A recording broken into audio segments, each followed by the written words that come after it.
The morning sun cast long shadows across the Oregon Territory as 16-year-old Sarah Mackenzie stood at the edge of what remained of her family's homestead. The wooden cabin that had once sheltered her parents, two younger brothers, and herself now lay in charred ruins, wisps of smoke still rising from the blackened timbers.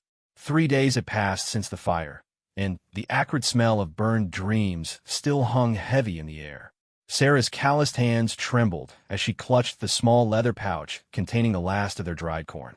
Her father's rifle lay broken beside the collapsed roof beam that had crushed him during his desperate attempt to save their winter supplies. Her mother had died 2 months earlier from the fever that swept through their isolated settlement. Now her brothers, 10-year-old Thomas and 8-year-old James, lay buried beneath 2 small mounds of earth behind the cabin. The fire had been an accident, a knocked-over oil lamp during a November storm. But for Sarah, it felt like the final cruel joke of a frontier that had already taken everything she loved. She had managed to pull her brothers from the flames, but the smoke had filled their lungs, and without medicine or a doctor within 100 miles, she could only hold them as they slipped away. Standing alone in the wilderness of eastern Oregon, Sarah faced a choice that would determine whether she lived or died. The nearest settlement was Fort Bidwell, California, nearly 200 miles south across some of the most unforgiving terrain in the American West. Between her and safety lay the Modoc Badlands, a maze of lava rock formations, alkali lakes, and sage-covered hills that had swallowed countless travelers. But staying meant certain death. Winter was approaching fast, and without shelter, food, or the strength to rebuild alone, the mountains would claim her before spring. At least the journey south offered hope, however slim. Sarah spent her final day at the homestead gathering what little she could carry. Her father's hunting knife went into her belt. A small pot and tin cup found space in her worn canvas bag alongside the meager food supplies. She wrapped herself in her mother's heavy wool shawl and pulled on her father's boots, several sizes too large, but lined with rabbit fur. Most precious of all was her mother's Bible, its leather cover worn smooth by countless readings during lonely frontier evenings. Sarah had never been particularly religious, but something about carrying her mother's words gave her strength. She carefully placed it in her bag next to a small daguerreotype of her family, taken the previous spring, when they had still believed the frontier would reward their hard work. As darkness fell on her last night at the homestead, Sarah sat beside her brothers' graves and spoke to them as she had every evening since their deaths. "I'm going to try to reach California," she whispered to the mounds of earth. "If I don't make it, at least we'll all be together somewhere better than this hard place." The next morning arrived gray and cold, with storm clouds building on the northern horizon. Sarah knew she couldn't wait for better weather. Every day of delay brought winter closer, and winter in the Oregon Badlands showed no mercy to the unprepared. She shouldered her small pack and took a final look at the cabin where she had spent the last 3 years of her life. Her father had been so proud when they first arrived, talking endlessly about the fertile soil and the fortune they would make farming wheat. The reality had been endless backbreaking work, failed crops, bitter winters, and isolation that drove some settlers mad. The trail south began as a barely visible path through sagebrush and bunch grass. Sarah had heard other settlers mention it in hushed tones, usually followed by stories of travelers who had attempted the crossing and never arrived at their destination. The Modoc tribes controlled much of the territory, and while some were peaceful traders, others remained hostile to white settlers after years of broken treaties and violent conflicts. Her first day of walking took her through familiar country. She had ridden this far with her father on hunting trips, pursuing the deer and antelope that provided most of their meat. But by evening, as she made camp beside a small spring, she was already beyond the furthest point she had ever traveled from home. The temperature dropped quickly after sunset, and Sarah huddled beneath her mother's shawl, afraid to build a fire that might attract unwanted attention. She ate a small portion of dried corn and allowed herself 3 sips of water from her father's canteen. If she was careful, her food might last a week. Water would be the bigger challenge, as the springs became scarcer the farther south she traveled. Sleep came fitfully, interrupted by the howls of coyotes and the rustling of small animals in the brush nearby. Sarah gripped her father's knife and tried not to think about the story she had heard of wolves following lone travelers for days, waiting for exhaustion or injury to make them easy prey. Dawn brought clearer skies, but also a bitter wind that cut through her clothing like ice. Sarah's legs were already sore from the previous day's walking, and her father's oversized boots had rubbed blisters on both heels. But she forced herself to eat a small breakfast and continue south, knowing that each mile might be the difference between life and death. The second day brought her into stranger country. The gentle hills near her family's homestead gave way to rougher terrain cut by deep ravines and scattered with volcanic rock. The trail became harder to follow, sometimes disappearing entirely for miles at a time. Sarah found herself climbing over fallen trees and picking her way through fields of sharp lava rock that tore at her clothing and boots. By midday, she encountered her first real challenge. The trail led to the edge of a steep canyon, perhaps 50 feet deep, with no obvious way down. Sarah spent an hour walking along the rim before finding a narrow game trail that switched back down the cliff face. The descent was terrifying, with loose rocks sliding away beneath her feet and nothing but empty air on one side. Halfway down, her foot slipped on a patch of wet moss, and she fell hard against the rock wall. The impact knocked the wind from her lungs and scraped the skin from her palms, but she managed to catch herself before sliding over the edge. Blood seeped through her dress where she had landed on a sharp stone, but she couldn't afford to stop and tend the wound properly. At the bottom of the canyon, Sarah found a small stream and gratefully refilled her canteen. The water was cold and clear, tasting of snow from the distant mountains. She allowed herself a longer drink than usual and used the water to clean the blood from her hands and side. The stream bed provided easier walking for several miles, but it also led her deeper into Modoc territory. Sarah began to notice signs of recent human presence. Footprints in the mud near the water, the remains of a cooking fire that still smelled faintly of smoke, and, most unsettling of all, a series of wooden stakes driven into the ground in a pattern she didn't understand. As evening approached, she faced a difficult decision. The stream bed offered the easiest route forward, but it also made her movements predictable to anyone tracking her. The higher ground on either side provided better concealment, but would slow her progress significantly. Hunger made the choice for her. Her stomach had been empty since morning except for a small handful of corn, and she was beginning to feel weak and lightheaded. Following the stream gave her the best chance of finding food, either fish or the roots and berries that grew near water. Sarah spent an hour trying to catch fish with her hands before admitting defeat. The trout were too quick, and the water too cold for her numbed fingers to grasp them. But she did find a patch of late-season huckleberries growing on the canyon wall, their dark purple fruit still sweet despite the approaching winter. She ate the berries slowly, trying to make them last, and gathered as many as she could carry in her tin cup. Combined with her remaining corn, they might keep her alive for another few days. But she was already losing weight, and the constant walking on rough terrain was wearing down her strength faster than she had expected. That night, Sarah made camp in a small cave carved into the canyon wall by centuries of flowing water. The shelter felt safer than sleeping in the open, but it also trapped her if anyone approached from the narrow entrance. She lay awake for hours, listening to every sound and wondering if she had made a terrible mistake by attempting this journey alone. The third day brought both good fortune and new dangers. Following the stream led her to a small lake surrounded by marsh grass and cattails. The sight of so much water lifted her spirits, and she was able to gather cattail roots that would provide much-needed nutrition. But the lake also showed clear signs of recent use by a large group of people. The remains of several cooking fires were still visible along the shore, along with the circular depressions where temporary shelters had been erected. Horse tracks crisscrossed the muddy ground, and Sarah could see where many people had walked down to the water's edge to drink and fill containers. Most disturbing were the wooden poles that had been driven into the ground around the lake in what appeared to be some kind of ceremonial pattern. Hanging from several of them were objects that made Sarah's blood run cold.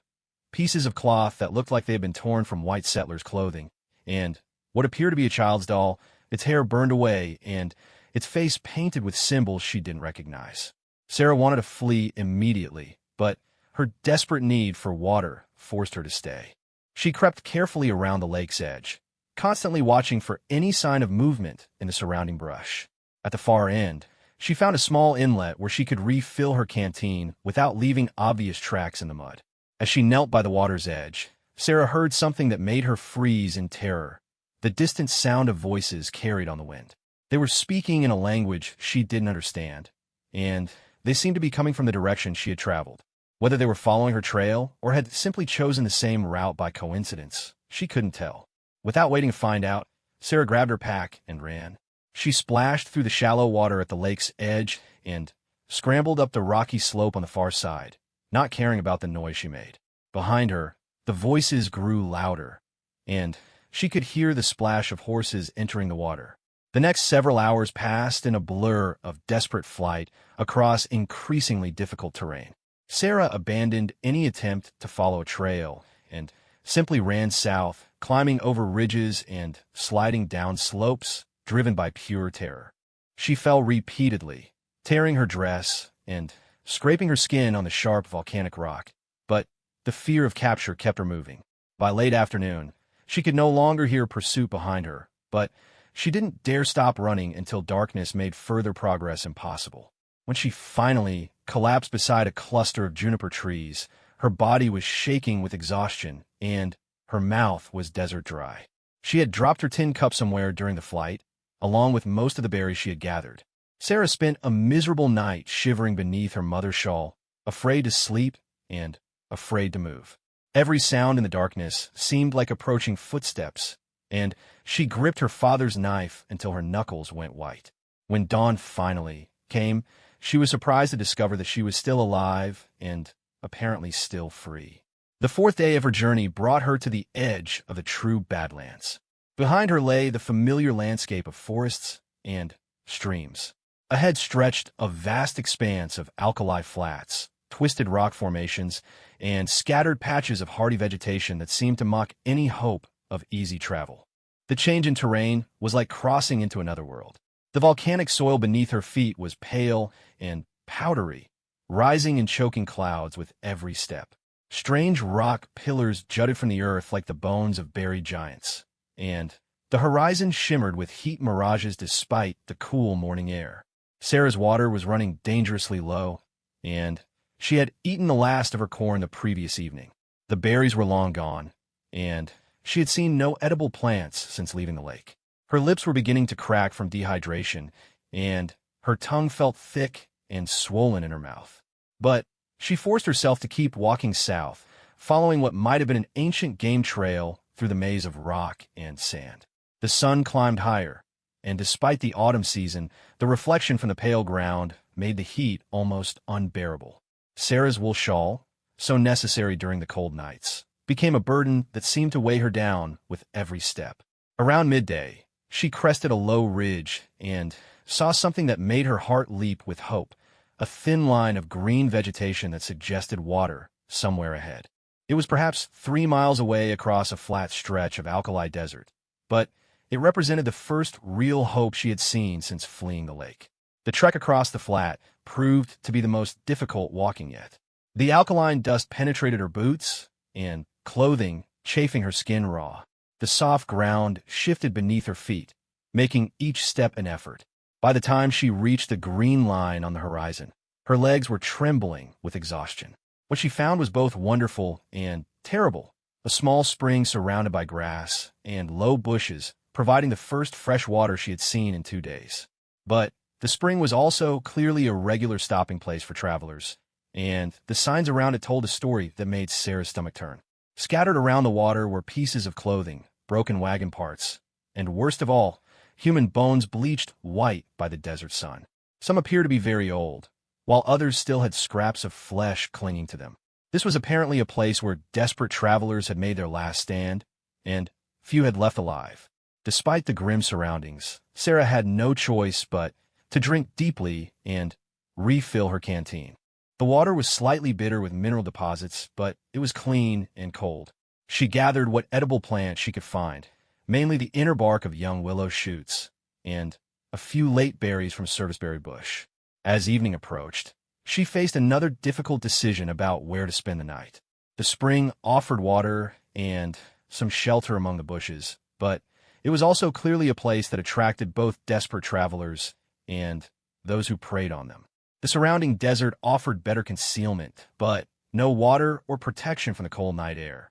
Sarah chose a compromised position about a quarter-mile from a spring among a cluster of weathered rocks that would provide some windbreak while keeping the water source in sight. She made a cold camp again, afraid that a fire would be visible for miles across the flat terrain. That night brought her closest brush with death yet. Around midnight, she was awakened by the sound of approaching horses. Peering carefully around the rocks, she could see dark shapes moving near the spring. They appeared to be searching the area methodically, and she could hear low voices speaking in what sounded like the same language she had heard at the lake. Sarah pressed herself as flat as possible against the largest rock and tried to control her breathing. The searchers spent nearly an hour around the spring, and at one point, two of them rode within 50 yards of her hiding place. She could see enough in the moonlight to make out feathers in their hair and what appeared to be painted faces. When they finally rode away toward the east, Sarah remained frozen in place until dawn, afraid that any movement might give away her position. By morning, she was so stiff from cold and terror that she could barely stand, but she was alive and apparently undetected.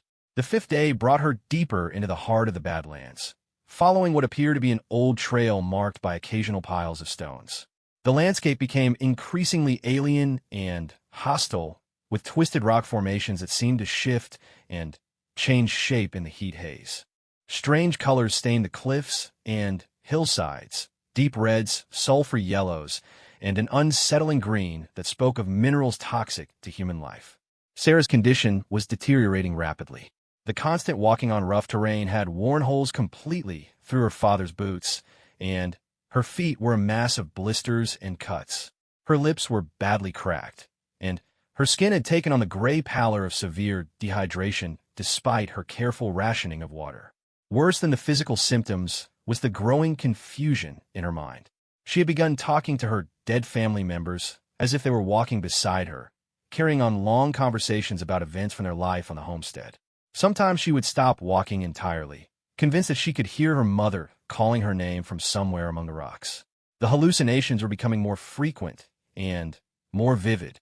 She saw water where there was only dry sand, green meadows in the middle of alkaline flats, and on one terrifying occasion, her family's cabin rebuilt and waiting for her just over the next ridge. The cruel disappointment when reality reasserted itself left her sobbing and barely able to continue. By late afternoon of the fifth day, Sarah realized that she was probably going to die in this desolate place. Her water was nearly gone. She had eaten nothing but a few bitter roots in the past 2 days, and her legs were beginning to give out beneath her. The next spring marked on her mental map was still at least a day's walk away, and she wasn't sure she had the strength to reach it. But giving up wasn't in her nature. Her father had taught her that frontier people didn't quit until they were dead, and her mother had shown her that women could endure anything life threw at them. Sarah forced herself to keep walking south, step by agonizing step, driven by nothing more than stubborn determination and the fading hope that she might somehow survive to see another sunrise. As the sun began to set behind the rocky spires, painting the Badlands in shades of red and gold, Sarah climbed one more ridge and looked down into a broad valley. What she saw there made her wonder if her mind had finally snapped completely under the strain. Spread across the valley floor was what appeared to be a large Native American encampment. Dozens of hide lodges were arranged in careful patterns around several cooking fires, and she could see people moving among them in the gathering twilight. Horses grazed in a natural meadow near what appeared to be a substantial stream, and smoke rose from multiple fires into the still evening air. For a moment, Sarah's first instinct was to run. These were almost certainly Modoc people, and everything she had heard about them suggested that a lone white girl would not be welcome in their camp. But as she tried to back away from the ridge, her weakened legs finally gave out entirely, and she collapsed among the rocks.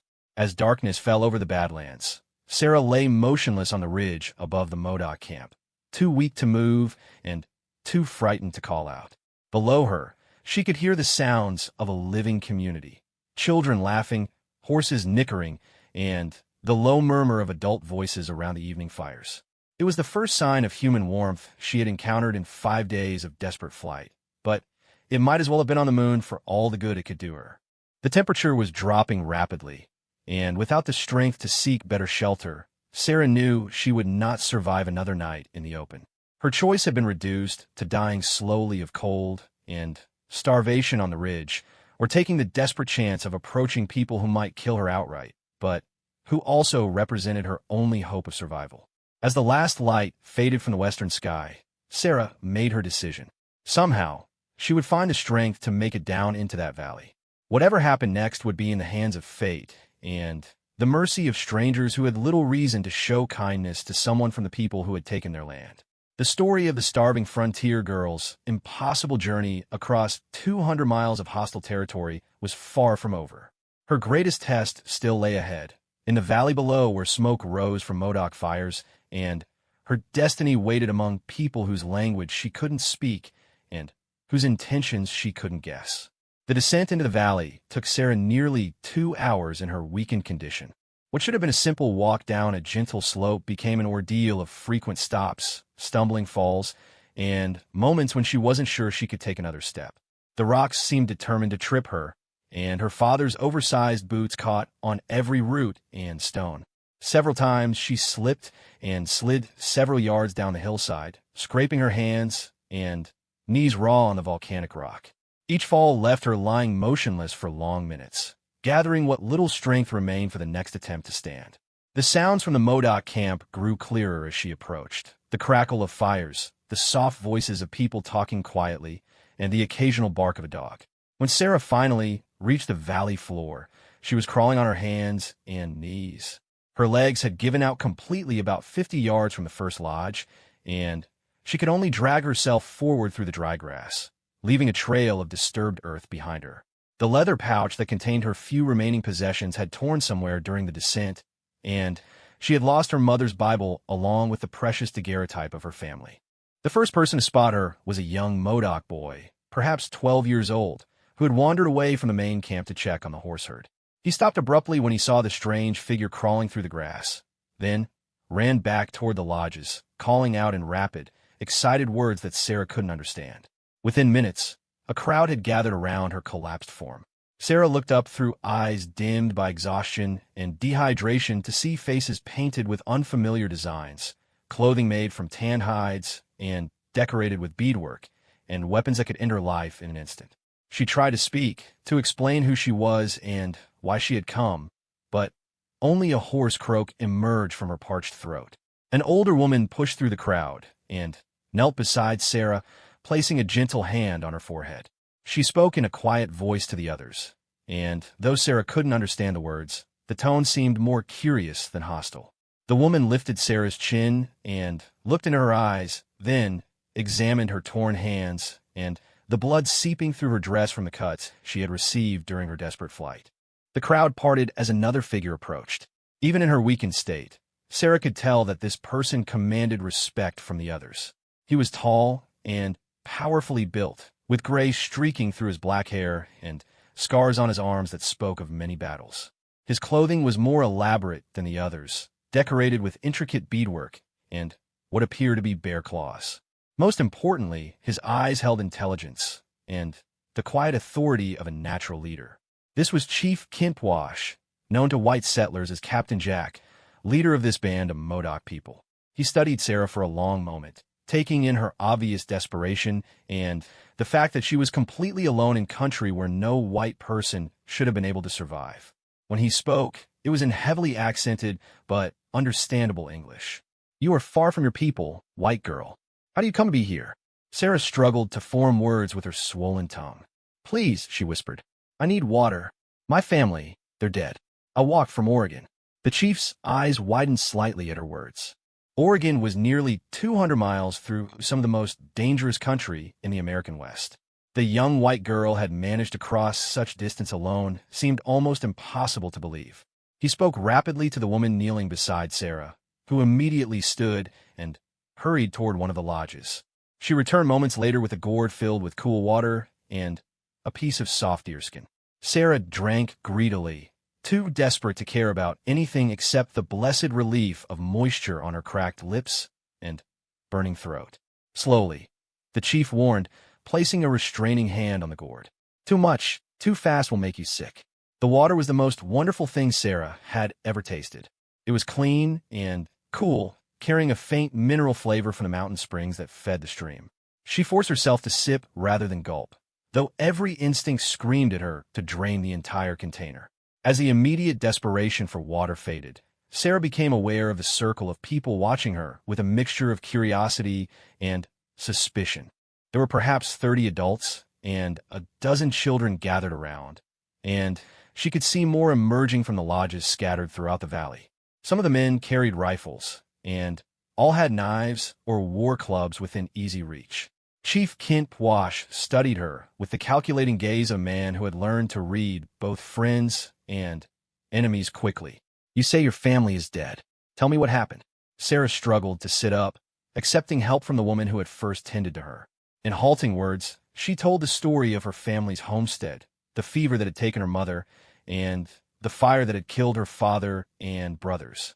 She spoke of the terrible decision to attempt the journey alone and the 5 days of desperate travel that had brought her to their valley. As she talked, several of the older Modoc people translated her words for those who didn't speak English. Sarah could see the story having an effect on her listeners. The women, in particular, seemed moved by the tale of a young girl losing her entire family. Some nodded in understanding, while others whispered among themselves about the courage it must have taken to attempt such a journey alone. But not everyone was sympathetic. A younger warrior stepped forward, his face painted for battle and his hand resting on the handle of his war club.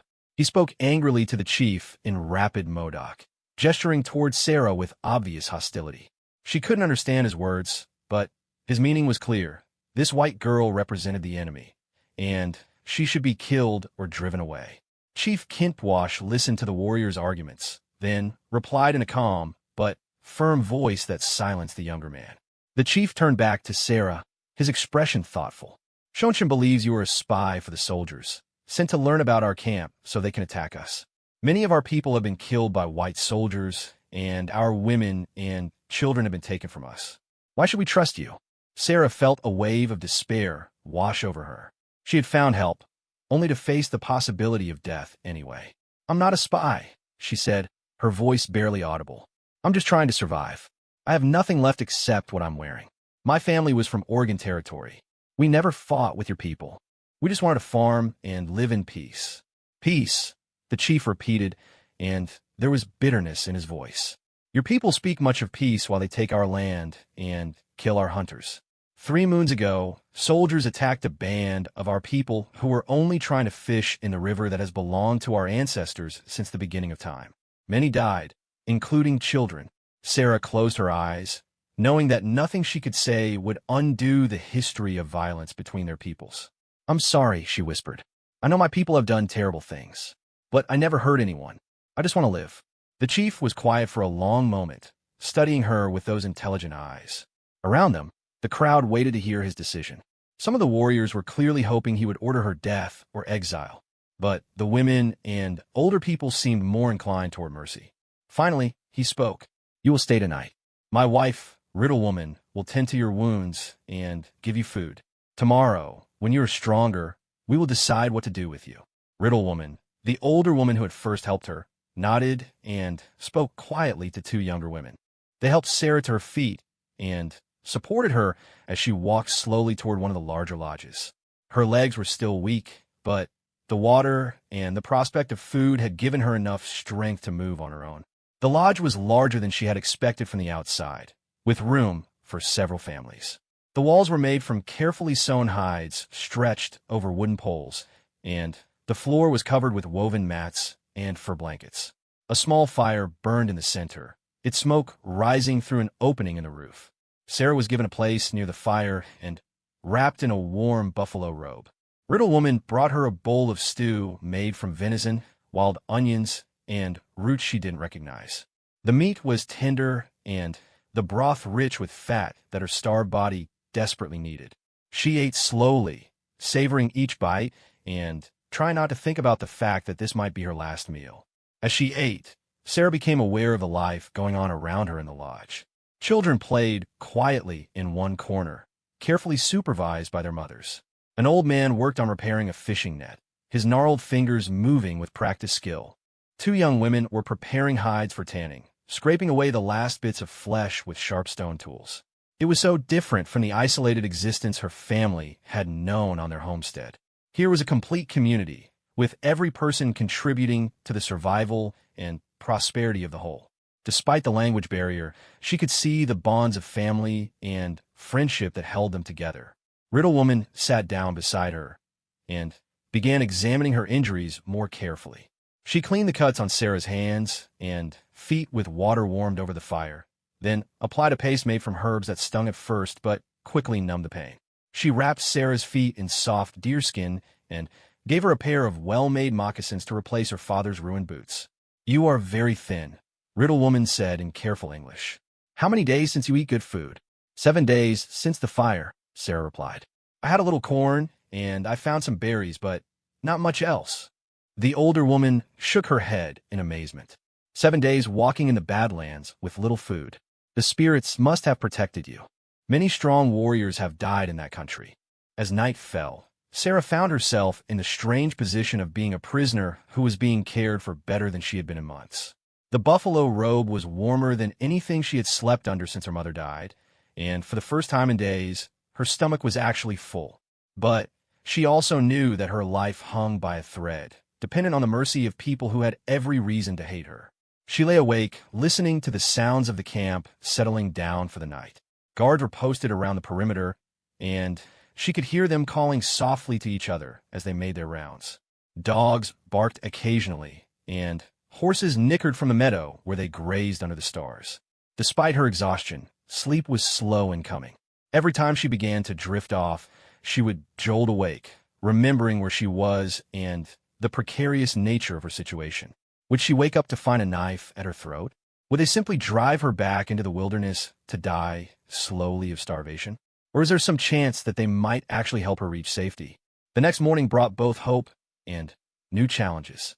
Sarah woke to find Riddle Woman preparing breakfast over the fire, cooking some kind of flatbread on hot stones along with strips of dried meat.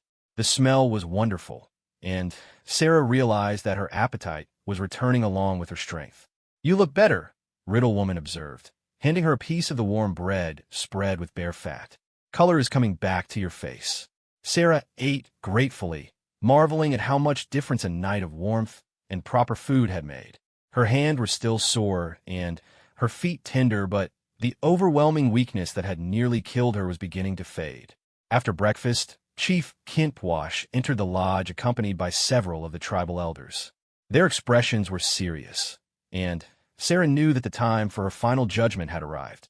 She stood as respectfully as she could, trying to show that she understood the gravity of the situation. "We have talked much about you during the night," the chief began. "Some say you should be killed because you are white and your people are our enemies. Others say you should be driven away to die in the desert because that is what whites deserve. But there are some who say different things." He paused, studying her face carefully. "Riddle Woman tells me you have the marks of hard work on your hands. She says you know how to endure suffering without complaint. These are good qualities, even in an enemy." Sarah remained silent, afraid that anything she said might tip the balance against her. "There is also this," the chief continued, pulling something from a leather pouch at his belt.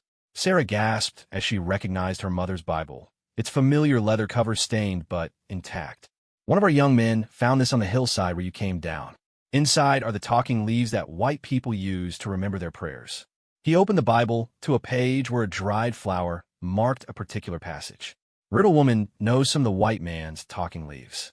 She read these words to me. Be kind to strangers, for some have entertained angels unaware." "Do you know these words?" "Yes," Sarah said softly. "My mother marked that passage. She used to say it was important to help people in need, because you never know when you might need help yourself." "Wise words," the chief agreed. "It seems your mother was a woman of understanding. But there is still the question of what to do with you. You cannot stay here. Our young warriors would not accept it, and it would bring danger to our camp if soldiers came looking for you." Sarah's heart sank. She had dared to hope that she might find sanctuary among these people, but she could understand their position. Her presence would indeed be a threat to them. "But," the chief continued, "neither can we send you back into the desert to die. That would be waste of the courage you have shown. So we will give you a choice. He gestured toward one of the younger warriors, a man perhaps in his 20s with kind eyes despite his fierce appearance. This is my nephew, curly-headed doctor. He knows the trails south to the California settlements. If you wish, he will guide you safely to the place you call Fort Bidwell. From there, you can find your own people. Sarah felt a surge of hope so strong it almost knocked her down. You would do that? Even though I'm white. Your mother's words speak wisdom, the chief replied. And you have shown that courage and suffering are not owned by only one people. But understand this, the journey will still be dangerous. There are other bands of our people who might not be so understanding, and there are whites who shoot Indians on sight. You and curly-headed doctor will have to be very careful. Sarah looked at the young warrior who would be her guide. He met her eyes and nodded slightly, his expression serious but not unfriendly. She realized that he was taking an enormous risk by agreeing to help her, and her gratitude was overwhelming. Why? She asked, looking back at the chief. Why are you being kind to me when my people have been cruel to yours? Chief Kintwash was quiet for a moment, staring into the fire at the center of the lodge. When he spoke, his voice was sad but determined. Because if we become like our enemies, then our enemies have already won. My people have laws older than the mountains. We do not kill those who come to us in need, even if they are our enemies. This is what makes us different from those who take our land. He stood and placed a hand briefly on Sarah's shoulder. Rest today and gather your strength. Tomorrow, curly-headed doctor will take you south. May the spirits that protected you in the desert continue to watch over you. As the chief and elders filed out of the lodge, Sarah felt tears running down her cheeks for the first time since her brothers died. She had found kindness in the most unexpected place, from people who had every reason to hate her. The frontier had taken everything she loved, but it was also teaching her lessons about human nature that she would never forget. Riddle Woman sat down beside her and gently wiped the tears from her face. Do not cry, child. You have been given a great gift. Use it wisely. I will, Sarah promised. I'll never forget what you've done for me. Good, the older woman smiled. And remember this, the talking leaves in your mother's books speak truth. Be kind to strangers, because we are all strangers in this hard world, just trying to find our way home. The rest of that day passed peacefully as Sarah regained her strength and prepared for the next stage of her journey. Curly-headed doctor spent time with her, teaching her some basic Modoc words that might be useful on the trail and explaining the route they would take to avoid other bands and military patrols. He was a patient teacher, and Sarah found herself impressed by his knowledge of the country they would cross. He knew every water source, every safe camping spot, and every danger they might encounter. Under his guidance, she actually had a chance of reaching Fort Bidwell alive. As evening fell, the entire camp gathered for a farewell ceremony. Sarah was given new clothing to replace her torn dress, a deerskin tunic, and leggings that were both warmer and more practical for travel. Riddle Woman presented her with a small bag containing dried meat, parched corn, and herbs that would help sustain her on the trail. Most precious of all, she was given back her mother's Bible along with a new leather pouch to carry it safely. Chief Kintwash also gave her a small token, a smooth stone carved with symbols she didn't recognize. This is a safe passage stone, he explained. If you encounter other Modoc people, show them this, and they will know you are under our protection. It will not work with all bands, but it may save your life. That night, Sarah slept better than she had in weeks, surrounded by the sounds of a peaceful camp and wrapped in the warmth of unexpected kindness. Tomorrow would bring new dangers and challenges, but for the first time since her family died, she had real hope of survival. The journey south with curly-headed doctor would test her in ways she couldn't yet imagine, but she was no longer facing the wilderness alone. The starving frontier girl who had collapsed at the edge of the Modoc camp was being transformed into something stronger, tempered by suffering, but not broken by it. Her story was far from over, and the most dangerous part of her odyssey still lay ahead. The pre-dawn air was crisp and still when Sarah woke to find curly-headed doctor quietly preparing for their departure. He had already packed their supplies and was checking his weapons, a rifle, a bow with a quiver of arrows, and the long knife that every warrior carried.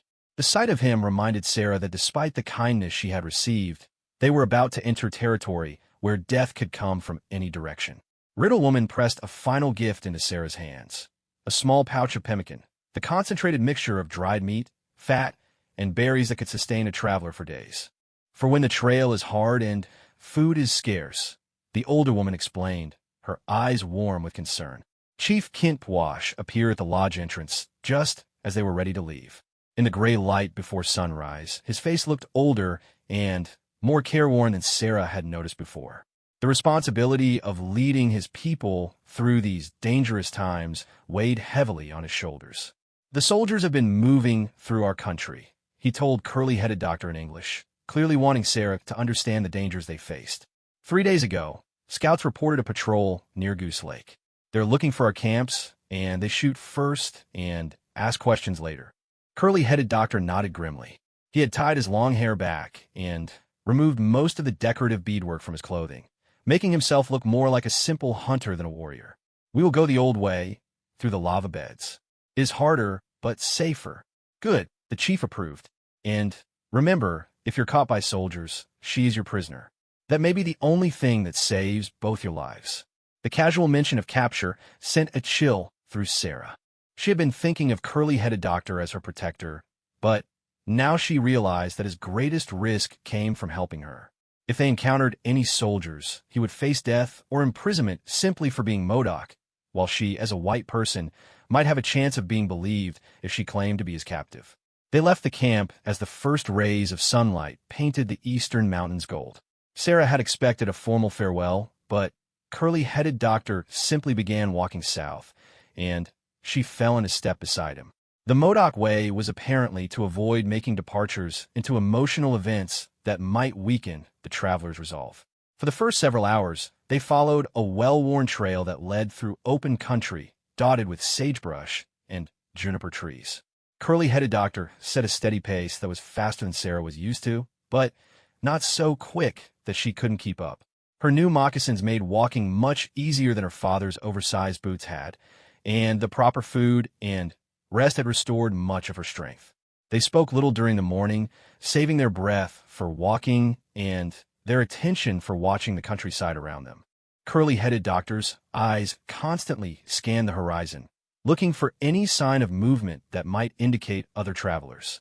Several times, he stopped abruptly and motioned for Sarah to freeze while he listened to sounds she couldn't detect. Around midday, they reached the edge of what he called the lava beds, a vast expanse of twisted black rock that looked like the landscape of some alien world. The volcanic activity that had created this formation was long past, but the evidence of its violence was written across the land in formations that defied easy description. "Here we go slow," curly-headed Doctor warned, pointing to the maze of sharp-edged rock ahead. "Stone will cut feet, cut hands. But soldiers will not follow us here. They do not know the safe paths." The lava beds were unlike anything Sarah had ever seen. The rock had cooled in fantastic shapes. Tunnels and caves, pillars and bridges, all formed by the flowing molten stone that had once covered this region. Some areas were relatively flat and easy to cross, while others were jumbled masses of sharp fragments that could slice through leather as easily as cloth. Curly-headed Doctor led them along paths that were invisible to Sarah's untrained eyes.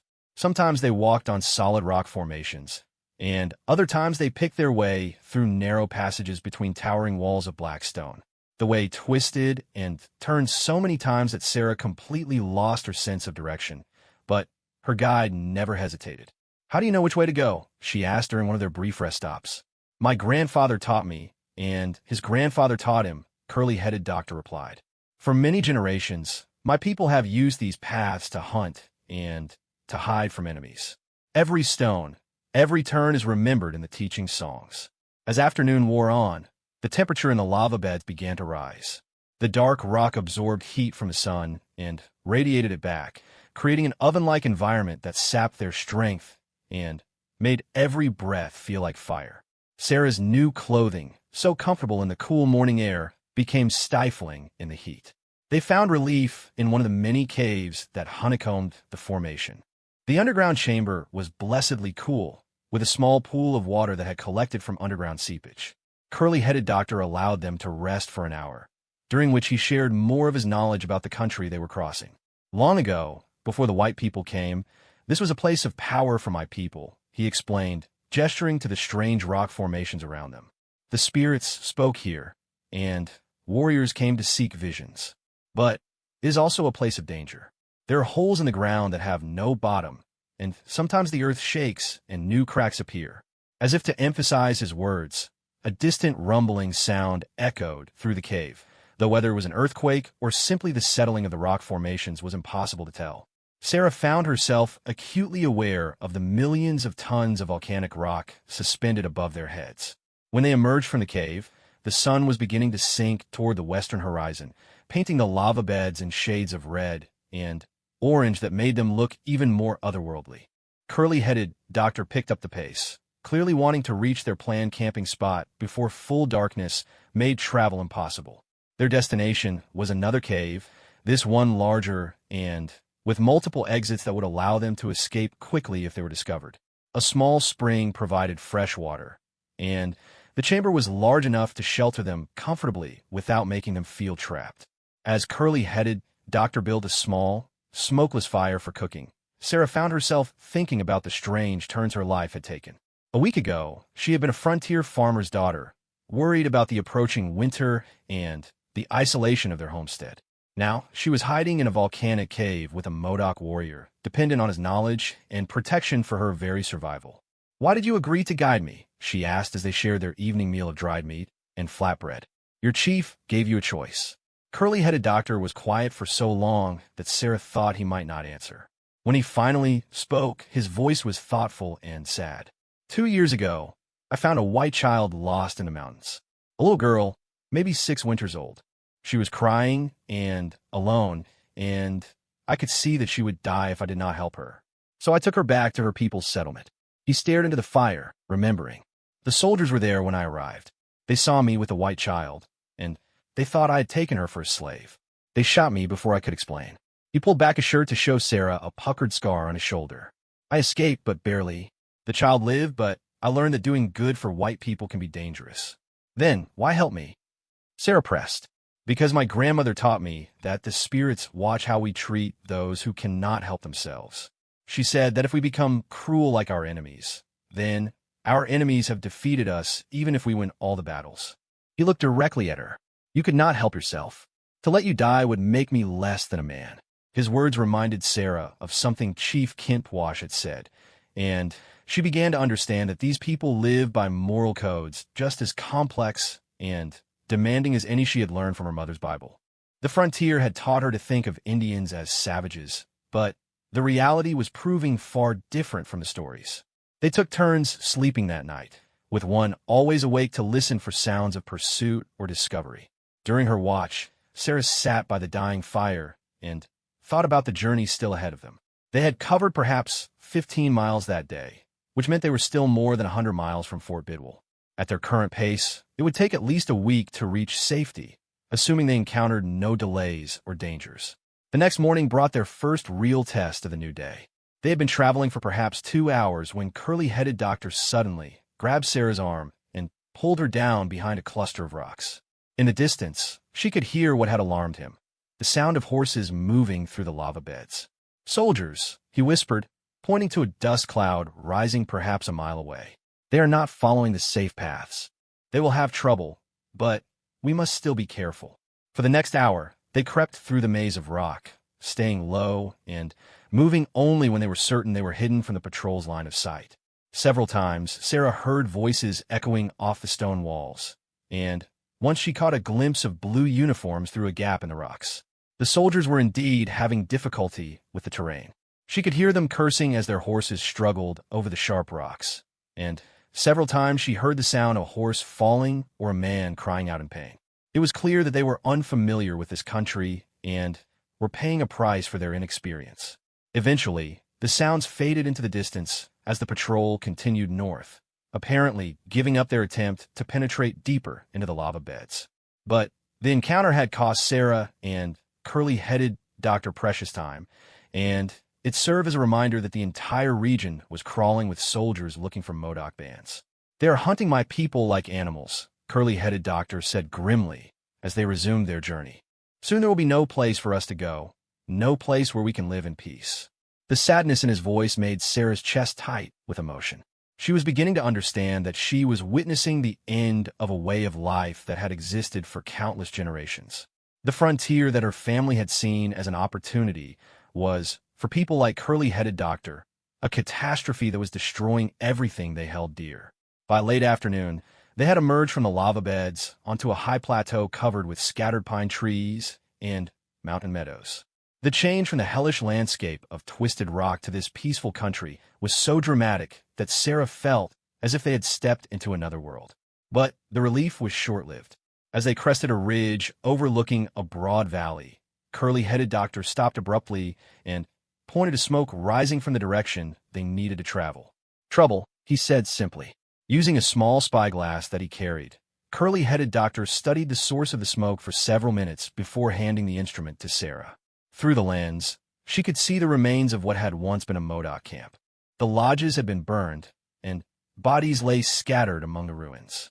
"My people," curly-headed Doctor said, his voice tight with controlled anger.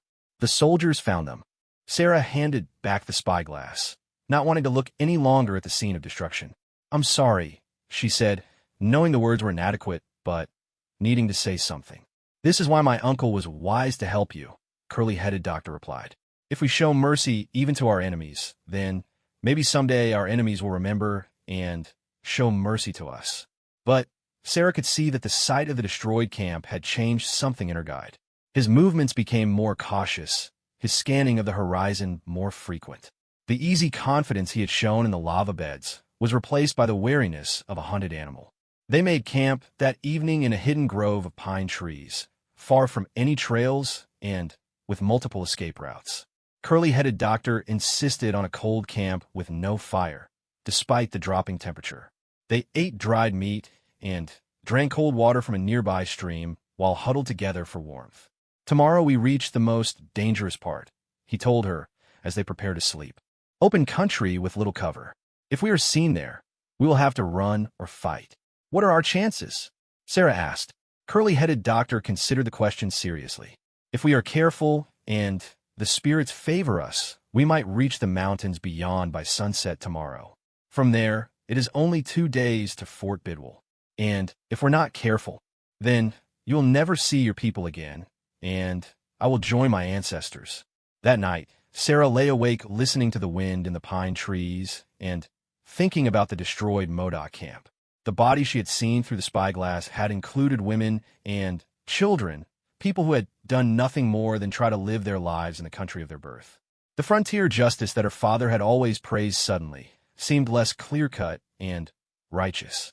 She thought about her family's homestead and realized that they, too, had been trespassers in someone else's land. The difference was that they had been lucky enough to settle in an area that the Modoc people had already been forced to abandon. But, for a twist of fate, it could have been her family's bodies lying scattered among burned ruins.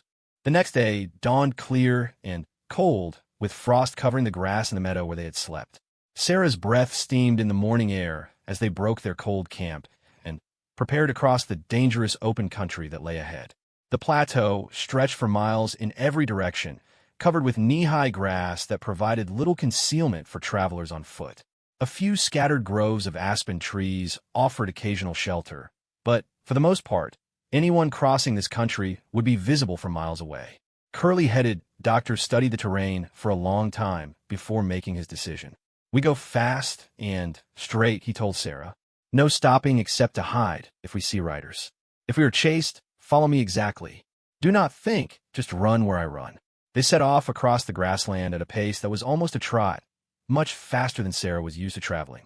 But fear gave her strength, and she managed to keep up despite the burning in her lungs and the ache in her legs. Behind them, their trail through the frost-covered grass was clearly visible, but there was no help for that. For the first hour, the plateau seemed empty of life except for the occasional hawk circling overhead. Then, as they approached one of the scattered groves of aspen trees, curly-headed Doctor suddenly grabbed Sarah's arm and pulled her to the ground. Following his pointing finger, she saw what had alarmed him, a line of riders moving across the plateau, perhaps 2 miles to their north. Even at that distance, she could see the glint of sunlight on weapons and the organized formation that marked them as soldiers. They have not seen us yet, curly-headed doctor whispered. But they're moving to cut off our path to the mountains. We must go around, even though it will cost us time. The next several hours became a deadly game of cat and mouse across the open grassland. Every time they thought they had found a clear path forward, another patrol would appear on the horizon, forcing them to change direction or hide in whatever cover they could find. Twice they had to lie motionless in shallow depressions, while soldiers rode within a few hundred yards of their hiding place. Sarah pressed her face into the cold earth and tried not to breathe while horses' hooves thundered past, and men's voices called to each other in the crisp morning air. By midday, it became clear that they were walking into a trap. The soldiers had spread out in a line across the plateau, systematically searching every grove of trees and every possible hiding place. Sarah and curly-headed doctor were being herded like game animals toward a place where escape would be impossible. "We cannot go forward," curly-headed doctor said grimly as they crouched behind a fallen log, watching soldiers search the next grove of trees they had planned to use for cover. "And we cannot go back. They are behind us too." "What do we do?" Sarah asked, though she was afraid she already knew the answer. "We fight," he replied simply. "When they find us, you tell them I am your prisoner. Maybe they will believe you. Maybe you will live." Sarah looked at this man who had risked his life to help her, who had shown her kindness when he had every reason to hate her people. The thought of letting him face death or capture alone was unbearable. "No," she said firmly. "If we fight together. And if we die together." Curly-headed doctor turned to stare at her, surprise clear in his dark eyes. "You would do this? Die for one of the people your soldiers are hunting?" "You're not one of the people," Sarah replied. "You're my friend. And friends don't abandon each other." For a moment, curly-headed doctor's stoic expression cracked, and Sarah saw the emotion beneath. Then he nodded once, the gesture carrying more meaning than any words could have expressed. "Then we will make them remember us," he said, checking the loads in his rifle and bow. "The spirits will carry word of our courage to both our peoples." As the line of soldiers drew closer and their discovery became inevitable, Sarah gripped her father's knife and prepared to face whatever came next. She was no longer the terrified girl who had fled across the Oregon Badlands. The frontier had forged her into something harder and stronger, someone willing to fight for what was right regardless of the consequences. The sound of approaching horses grew louder, and Sarah knew that the next few minutes would determine whether her incredible journey ended in triumph or tragedy. The thundering of hooves grew closer as Sarah and curly-headed doctor pressed themselves against the fallen log that provided their only cover. Through gaps in the weathered wood, they could see the blue uniforms of cavalry soldiers spreading out in a search line that would soon sweep over their hiding place. 12 riders, curly-headed doctor whispered, having counted them with the practiced eye of a warrior. "Too many for us to fight in the open. But maybe we can make them think twice about the cost." Sarah's heart hammered against her ribs as she gripped her father's knife. The blade seemed pitifully small against military rifles, but it was all she had. She had never hurt another human being in her life. Yet here she was preparing to fight soldiers from her own people to protect a Modoc warrior who had shown her more kindness than she had any right to expect. The irony wasn't lost on her. Her father had served briefly in the territorial militia, and he had filled her childhood with stories of brave cavalry charges and heroic battles against hostile Indians. Now she was hiding from those same cavalry, about to risk her life defending one of those hostiles who had turned out to be more honorable than many white men she had known. "Wait," curly-headed doctor said suddenly, raising his hand for silence. The approaching riders had stopped, and through the still air came the sound of voices raised in what seemed to be an argument. "Waste of time searching every damn log and bush in this godforsaken country," one voice carried clearly across the grassland. "Orders are orders, Sergeant," replied another voice, this one with the clipped accent of an educated Easterner. "We're to search this entire sector before returning to base." "Sir, we've been out here for 3 days, chasing shadows," the sergeant protested.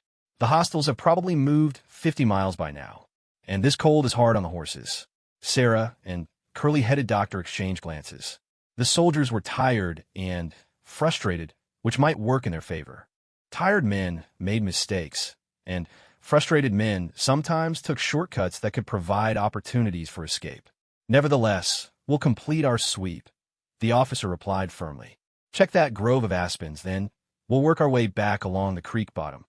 The sound of horses moving told them the patrol was continuing their search, but heading away from their current hiding place toward a cluster of trees about a quarter-mile to the east. Sarah felt a moment of relief, but curly-headed doctor's expression remained grim. They will come back this way, he whispered, and when they do, they will be more careful. This is our chance to move, but we must be smart about it. He pointed toward a shallow ravine that cut across the plateau about 200 yards to their south. It was partially hidden by tall grass, and it seemed to run in the direction of the distant mountains. Can you run that far without stopping? He asked. Sarah nodded, though her legs were already shaking from fear and exhaustion. They would have to cross open ground with no cover, depending entirely on the soldiers being distracted by their search of the aspen grove. When I say go, we run, curly-headed doctor instructed. Do not look back. Do not stop. If I fall, keep running. Head for that notch between the two peaks. He pointed toward the mountains. Follow the creek that runs through it, and it will take you to Fort Bidwell. I won't leave you, Sarah said firmly. You will do what I tell you, he replied, but there was warmth in his eyes despite the harsh words. Your life is worth more than mine to the spirits now. You carry the knowledge of my people's kindness, and that knowledge must reach your people. Maybe it will change something. Before Sarah could argue further, curly-headed doctor raised himself slightly to peer over the log. The soldiers were now fully engaged in searching the aspen grove, their attention focused away from the open grassland. Go, he whispered. They broke cover simultaneously, rising from behind the log and sprinting across the frost-covered grass toward the ravine. Sarah's lungs burned in the cold air as she pushed herself to match curly-headed doctor's pace, her legs pumping desperately over the uneven ground. Behind them, a shout went up from the direction of the aspen grove. Someone had spotted them. There, two figures running south. The crack of rifle fire echoed across the plateau, but the range was too great for accuracy. Sarah heard bullets whining through the air somewhere near them, but she followed curly-headed doctor's instruction not to look back. Her entire world narrowed to the patch of ground directly ahead of her feet, and the desperate need to reach the ravine before the cavalry could mount up and give chase. They reached the edge of the small canyon with bullets still whistling overhead, and threw themselves down the steep bank in a controlled fall that left them bruised and breathless at the bottom. The ravine was deeper than it had appeared from the plateau, with vertical walls that would provide excellent cover from rifle fire. Which way? Sarah gasped, looking along the winding bottom of the canyon. South, curly-headed doctor replied, already moving at a fast trot. This cuts through the mountains. The soldiers will have to go around, and their horses cannot follow us down here. The ravine twisted and turned like a snake, sometimes widening into small valleys filled with cottonwood trees, other times narrowing to gaps barely wide enough for a person to squeeze through. Water had carved the channel over countless years, creating a hidden highway through country that appeared impassable from above. For the next hour, they followed the winding course south, occasionally hearing the distant sounds of the cavalry patrol searching for a way down into the ravine. The soldiers' shouts grew fainter as time passed, but curly-headed doctor maintained their punishing pace, knowing that pursuit was still possible if the military column found one of the few places where horses could descend to the canyon floor. As afternoon wore on, the ravine began to climb steadily upward, following the natural drainage toward its source in the mountains. The walls grew higher and more dramatic, composed of layers of volcanic rock that told the story of ancient eruptions and floods. We are getting close to the high country, curly-headed doctor explained during one of their brief rest stops. Tomorrow we will cross the divide, and then it is downhill to Fort Bidwell. But Sarah could see the exhaustion in his face despite his confident words. They had been moving at forced march pace for 2 days, surviving on minimal food and little sleep. Even his considerable endurance had limits, and she wondered how much farther they could push themselves before collapse became inevitable. As if reading her thoughts, curly-headed doctor pointed to a side canyon that branched off from their main route. There's a hidden spring up there where we can rest safely tonight. The soldiers will not find us, and we can build a small fire to warm ourselves. The side canyon was narrow and choked with fallen boulders, but It led to a small amphitheater carved into the mountainside where a spring bubbled up from underground to form a clear pool. Ancient petroglyphs on the rock walls suggested that this had been a sacred place for generations of native peoples. My grandfather brought me here when I was young, curly-headed doctor explained as they settled down beside the spring. He taught me to read the old drawings and to understand what they meant. The rock art depicted hunters pursuing deer and bighorn sheep, families gathered around fires, and strange geometric patterns that might have represented spiritual visions or astronomical observations. Sarah studied the images while curly-headed doctor built a small fire using dry wood that would produce minimal smoke. "What do they say?" she asked, pointing to a particularly complex design that seemed to show human figures surrounded by swirling lines. "That one tells of time when the people were lost and hungry, wandering in a hard land with no food or water," he translated. "But the spirits sent help in the form of strangers who showed them the way to safety." Sarah felt a chill that had nothing to do with the mountain air. Strangers. Yes, people from a different tribe, who had every reason to let the lost ones die, but chose mercy instead. Curly-headed doctor looked directly at her. "My grandfather said the story teaches that kindness creates circles that come back to bless those who show it." As they shared their meager dinner of dried meat, and the last of the pemmican riddle woman had given her, Sarah found herself thinking about the strange parallels between the ancient story and her own situation. She had been lost and starving when the Modoc people found her, and they had chosen mercy despite having every reason to see her as an enemy. "Do you think that's true?" she asked. "About kindness creating circles?" "I think we're finding out," curly-headed doctor replied. "You showed courage by offering to fight beside me today. That was not something I expected from a white person." "You saved my life," Sarah said simply. "I couldn't just let you face death alone to protect me." They slept that night beside the sacred spring, taking turns on watch as they had before. But there was a different quality to their rest, a sense that they had passed some important test and earned the right to hope for success. The next morning brought their greatest challenge yet. To reach Fort Bidwell, they had to cross a high mountain pass that was already touched with early snow. The trail was steep and treacherous, carved in the side of cliffs that dropped away into empty air. Worse, as they climbed higher, they encountered sign that other travelers had recently used the same route. Boot prints and patches of mud, and the remains of camping fires suggested that soldiers were patrolling the pass, probably hoping to intercept any Modoc people trying to escape into California. "We have no choice," curly-headed doctor said grimly as they studied the narrow trail ahead. "This is the only way through the mountains that does not add days to our journey. We must go forward and hope that luck is with us." The ascent took most of the morning, with frequent stops to catch their breath in the thin air. Sarah's legs burned with the effort of climbing, and several times loose rock shifted under her feet, threatening to send her tumbling down the mountainside.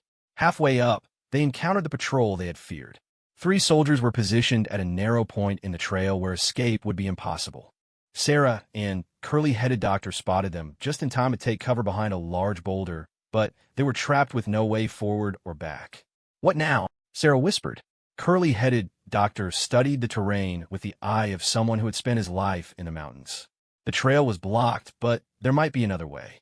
A steep slope of loose rock led upward to what appeared to be a game trail that paralleled the main route. "We climb," he said simply. "It will be dangerous, but less dangerous than walking into their guns." The ascent was a nightmare of loose shale and exposed rock that shifted under their weight with every step.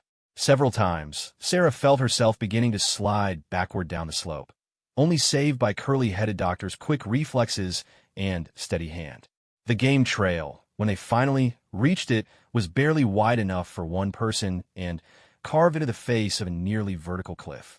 But it led around the soldiers' position and connected with the main trail on the far side of the blockade. Moving along the narrow ledge required nerves of steel and perfect balance. One misstep would mean a fall of several hundred feet onto the rocks below. Sarah forced herself not to look down, focusing instead on placing each foot exactly where curly-headed doctor had stepped before her. They had almost reached safety when disaster struck. A section of the trail that looked solid suddenly crumbled under Sarah's weight, leaving her hanging by her fingertips from the cliff face, while loose rock tumbled into the abyss below. Curly-headed doctor instantly threw himself flat on the remaining ledge and grabbed her wrists, but Her weight was pulling both of them toward the edge.